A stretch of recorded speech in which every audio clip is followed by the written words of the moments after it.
നമസ്കാരം മക്കളെ, നമുക്ക് പഠിക്കാം. ഇന്ന് നമുക്ക് ഔ എന്ന സ്വരാക്ഷരത്തിന്റെ ചിഹ്നം വരുന്ന കുറച്ച് വാചകങ്ങൾ എഴുതാം.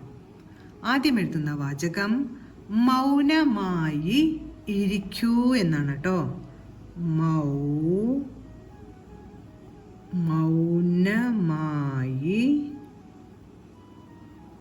മൗനമായി ഇരിക്കൂ.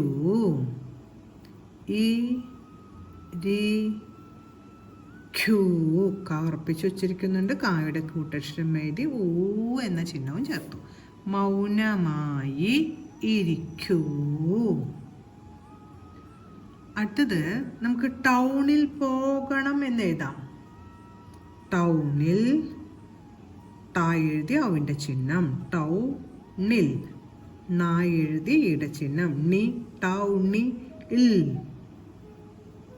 ടൗണിൽ പോകണം. പായുടെ കൂടെ നീട്ടി ഉച്ചരിക്കുന്ന ഓയുടെ ശബ്ദമാണ് കേൾക്കുന്നത്. അപ്പോൾ പോ എന്നെഴുതി പോകണം.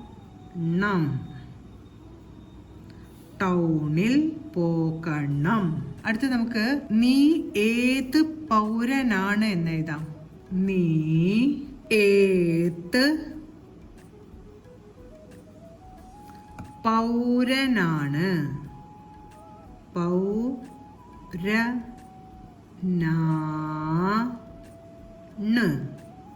നീ ഏത് പൗരനാണ്.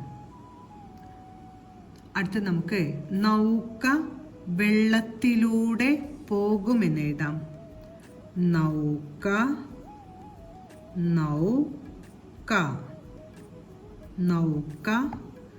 വെള്ളത്തിലൂടെ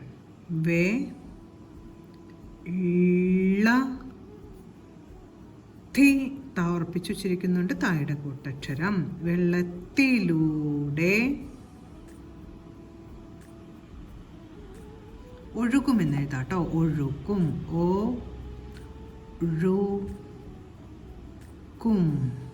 കൊള്ളില്ലേ? ഒഴുകും. യെസ്. നൗക വെള്ളത്തിലൂടെ ഒഴുകും. നൗക വെള്ളത്തിലൂടെ ഒഴുകും. ഔ എന്ന ചിഹ്നം വരുന്ന കുറച്ച് വാചകങ്ങളാണ് നമ്മൾ ഇന്ന് പഠിച്ചത്. ആദ്യം പഠിച്ച വാചകം മൗനമായി ഇരിക്കൂ. അടുത്തത് ടൗണിൽ പോകണം. ടൗണിൽ പോകണം. അടുത്തത് നീ ഏത് പൗരനാണ്. നീ ഏത് പൗരനാണ്.